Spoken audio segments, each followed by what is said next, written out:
Assalamualaikum warahmatullahi wabarakatuh. Selamat datang di Sistem Informasi Geografi 1 untuk pertemuan ke-8, yaitu tentang konsep basis data spasial. Yang pertama. Oke, sebelum kita mulai, kita bahas definisinya dulu ya.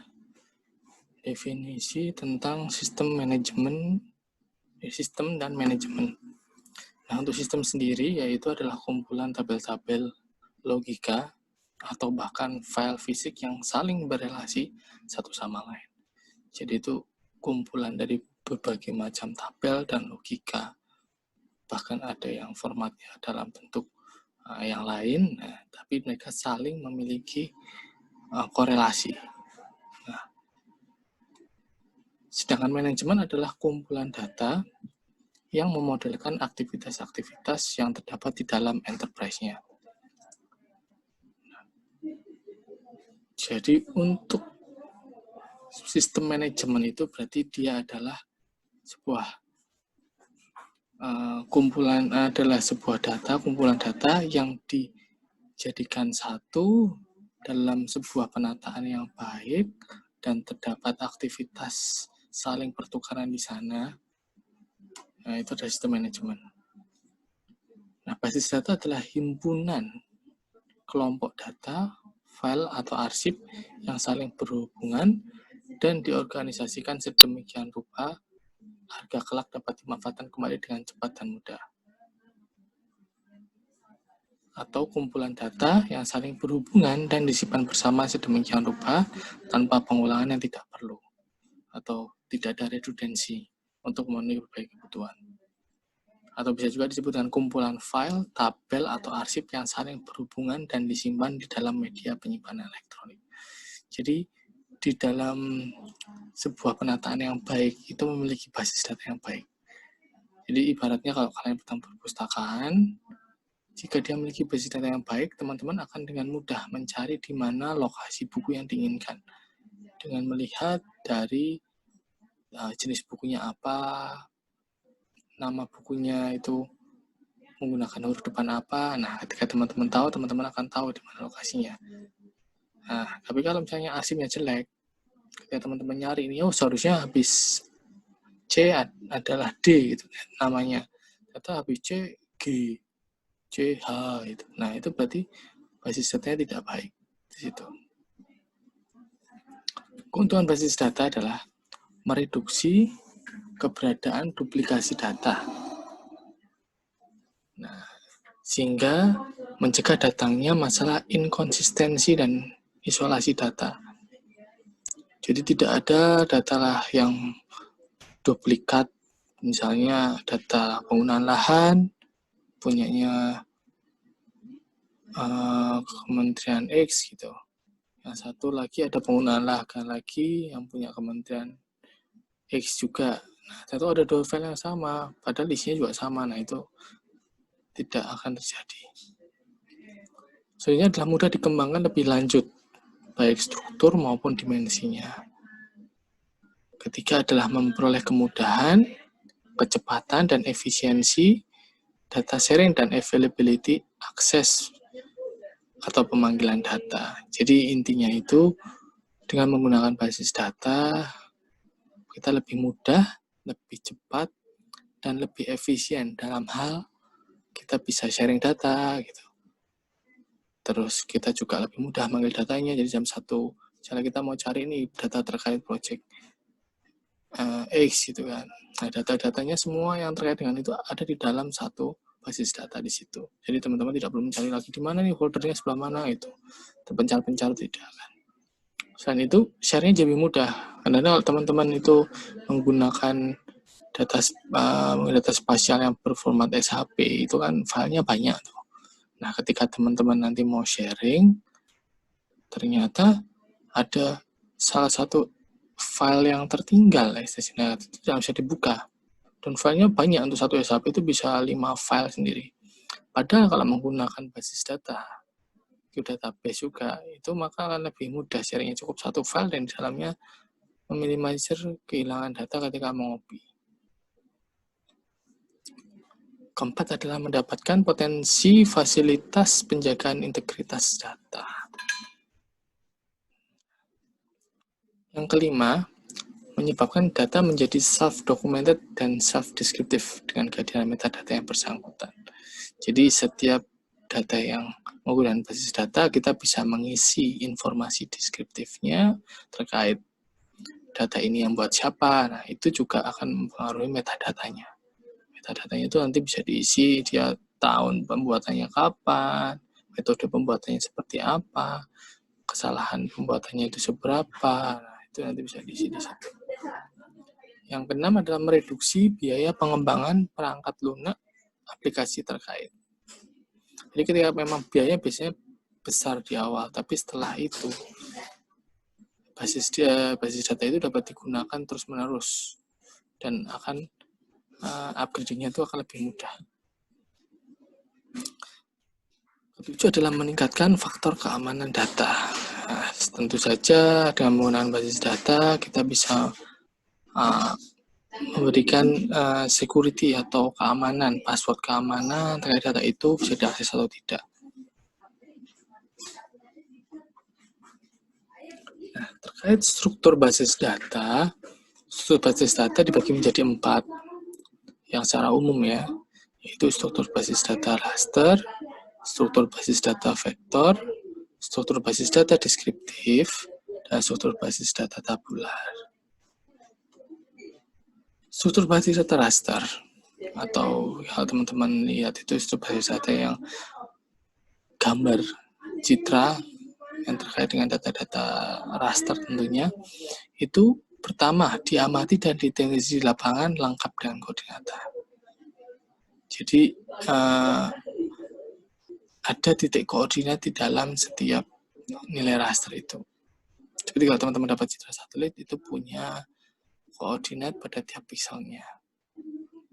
Yang kedua adalah berkaitan dengan ruang di permukaan bumi atau di dalam bumi.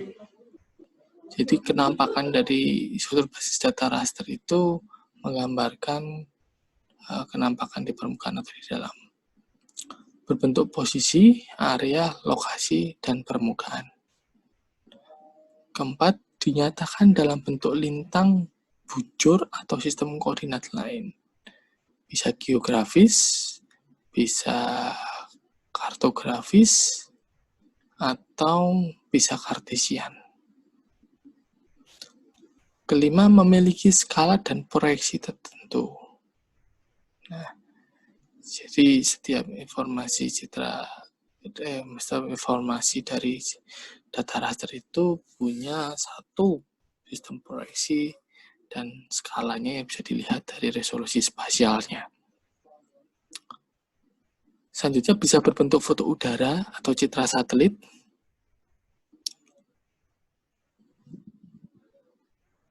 Yang ketujuh adalah diinformasikan dalam kenampakan geografi atau estetisasi spasial. 8. Ditampilkan dalam lembar peta, memberikan kemampuan sejenis atau homogen.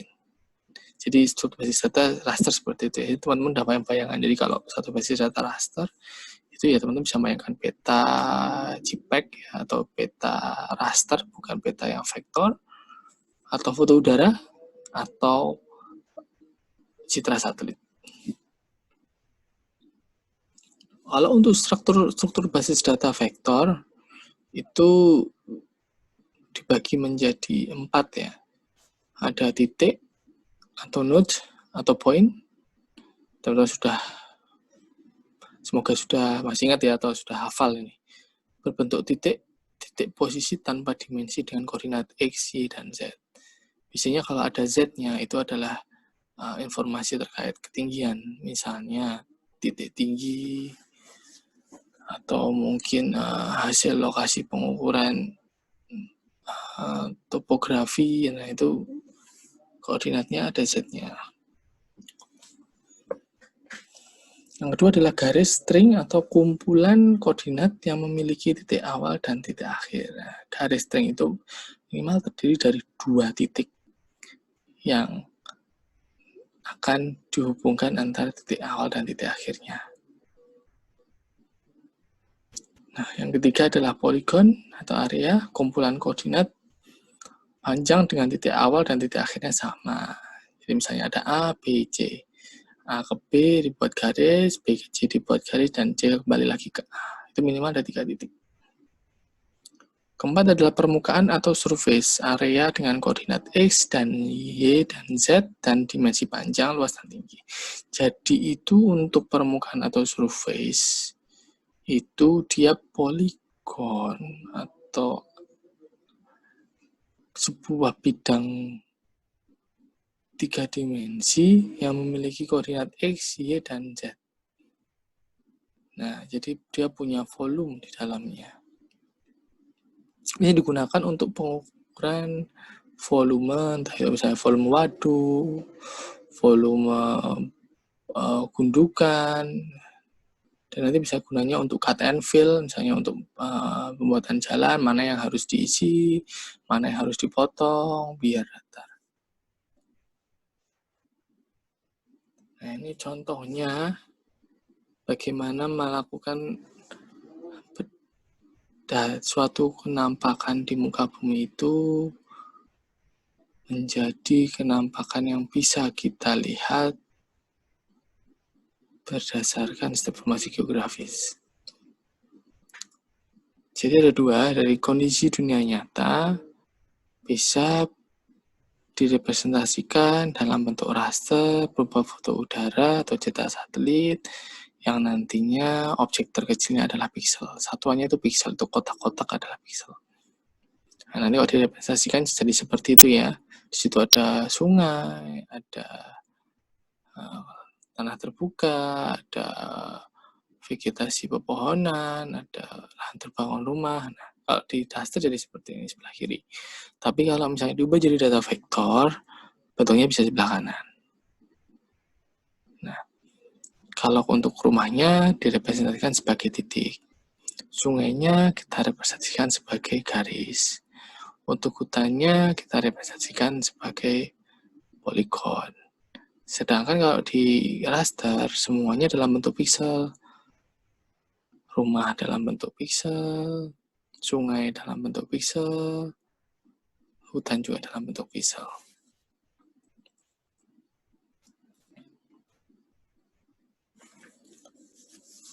Nah, ini adalah perbandingan terkait model data untuk kelebihan dan kelemahannya setiap model data ya. Ada yang raster, ada yang vektor. Kalau untuk raster itu kelebihannya dia memiliki struktur data yang sederhana. Karena dia apa? Dari piksel dan nilai piksel saja. Jadi setiap piksel itu hanya memiliki satu nilai piksel saja. Kedua, mudah dimanipulasi dengan menggunakan fungsi-fungsi matematis sederhana. Ya, karena cukup piksel 1 ditambah piksel 2 menjadi sebuah informasi lain atau perkalian. Tapi basisnya adalah piksel. Ketiga adalah teknologi yang digunakan cukup murah dan tidak begitu kompleks, sehingga penggunaan data membuat sendiri program aplikasi dan menggunakan citra raster. Keempat, cocok dengan citra satelit, penginderaan jauh, dan semua gambar hasil scanning data spasial. Kelima, overlay dan komisi data spasial raster dalam Indaja mudah dilakukan. Keenam, itu memiliki kemampuan pemodelan dan analisis spasial tingkat lanjut. Selanjutnya, gambar permukaan bumi dalam bentuk citra ras yang didapat dari radar atau satelit penginderaan jauh. Landsat seperti ikon spot, ikon dan lain-lain jauh lebih aktual dari bentuk vektornya. Karena apa? Karena kita bisa langsung melakukan foto. Sedangkan kalau menggunakan vektor kita harus melakukan digitasi dulu. Harga sistem perangkat lunak aplikasi cenderung lebih murah karena untuk analisisnya lebih sederhana sih. Karena kita analisis piksel. Nah, untuk kelemahannya sendiri secara umum memerlukan memori komputer yang besar. Karena apa? Karena dia bentuknya gambar. Nah, satu gambar itu misalnya citra Landsat itu bisa membutuhkan satu scene ya. Satu scene itu bisa sekitar 800 sampai 1 giga untuk satu penampakan gambar. Semakin detail pikselnya, maka akan semakin banyak memori yang dibutuhkan. Nah, untuk Selanjutnya adalah penggunaan sel atau ukuran grid yang lebih besar untuk menghemat ruang penyimpanan akan menyebabkan kehilangan informasi dan ketinggalan. Yang ketiga adalah sebuah citra raster hanya mengandung satu tematik saja, sulit digabungkan dengan atribut lain di alam satu layer. Jadi ya saat misalnya kenampakan citra satelit itu informasinya misalnya menggunakan foto udara kenampakan asli gitu kan, warna asli, ya yang kenampakan adalah permukaan bumi saja. Kita tidak bisa melihat ketinggiannya. Tapi misalnya kita menggunakan citra satelit SRTM yang terkait dengan informasi ketinggian, maka yang kita bisa lihat adalah topografinya. Kita nggak bisa lihat penggunaan atau penutup lahannya. Selanjutnya adalah tampilan atau representasi dan akurasi posisi sangat bergantung pada ukuran pikselnya. Jadi kalau misalnya pikselnya kotak-kotaknya besar, teman-teman coba perbesar ukuran pikselnya. Kalau di sana bilangnya itu resolusinya, nah, maka teman-teman akan melihat kenampakannya itu kotak-kotak, tidak akan merepresentasikan. Jadi bisa saja di situ ada pohon, ada. Selanjutnya adalah sering mengalami kesalahan dalam menggambarkan bentuk dan garis batas suatu objek. Nah, jadi misalnya teman-teman lihat seperti ini nih, nah ini kan harusnya bentukannya seperti ini. Nah, sungainya seperti ini, meningkat seperti ini kan. Nah, tapi lekuknya itu kalau di raster itu kotak-kotak, tidak merepresentasikan sebenarnya, lebih sesuai yang data vektor. Nah, yang terakhir adalah metode untuk mendapatkan format data vektor melalui proses lebih lama dan lebih mahal. Karena apa? Kita harus beli dari vendor yang memiliki satelitnya itu, yang memasukkan foto itu. Dan itu jika kita ingin data yang terbaru dan satelitnya tidak waktu memoto lokasi itu, mau nggak mau kita harus membayar lebih mahal karena satelit itu harus berada pada posisi yang diinginkan. Nah, untuk vektor kelebihannya dia memerlukan memori komputer yang lebih sedikit karena bentuknya adalah node-node ya, titik-titik. Satu layer dapat dikaitkan dengan atau mengandung banyak atribut sehingga menghemat ruang penyimpanan. Dengan banyak atribut yang dapat dikandung oleh satu layer, banyak peta tematik lain yang dapat dihasilkan. Jadi misalnya dalam satu batas admin di dalamnya ada kepadatan penduduknya, ada jumlah rumah sakit, jumlah sekolah. Nah, jadi bisa banyak informasi di dalamnya. Keempat adalah memiliki resolusi spasial yang tinggi, tergantung dengan digitasi teman-teman. Jadi kalau digitasinya halus, smooth, itu maka hasilnya akan bagus sekali.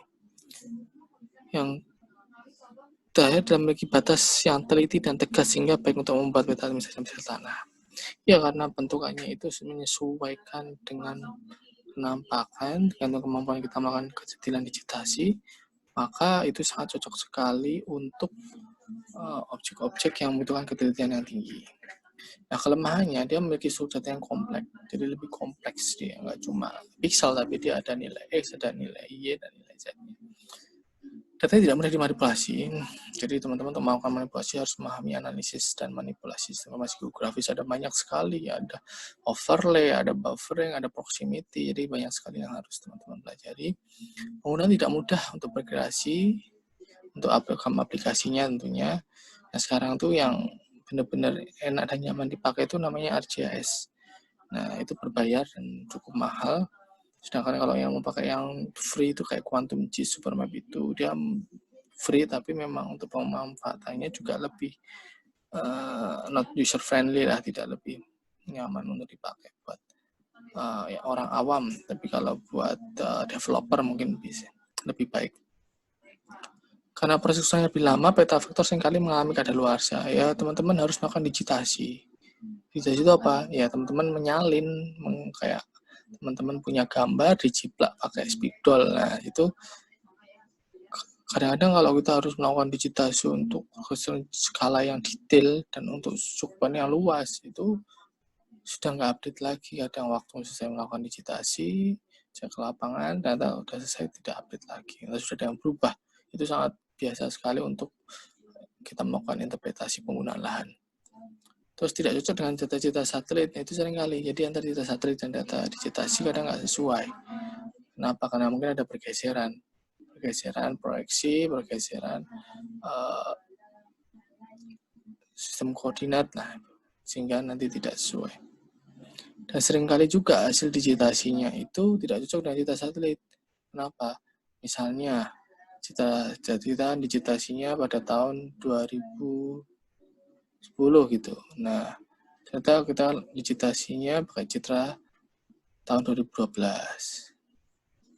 Nah, ada perbedaan. Atau ini, misalnya nih, harusnya kenampakannya sawah, tapi teman-teman melakukan interpretasinya itu adalah tambak. Nah, kan nggak sesuai tuh. Nah, saat yang hasilnya kenampakannya sawah, tapi karena teman-teman salah mengambil interpretasi, maka jadi tambak. Yang kedua adalah melakukan pangkat lunak dan keras yang mahal. Yang ketujuh, overlay vektor secara simultan memakan waktu yang relatif lama.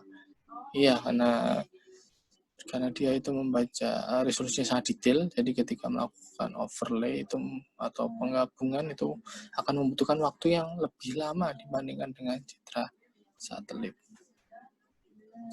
Nah, untuk struktur basis data deskriptif, data dalam bentuk daftar, catatan, atau list dengan format kode alfabetik, format kode numerik, dan format bentuk angka. Data laporan, format kata, kalimat, dan keterangan.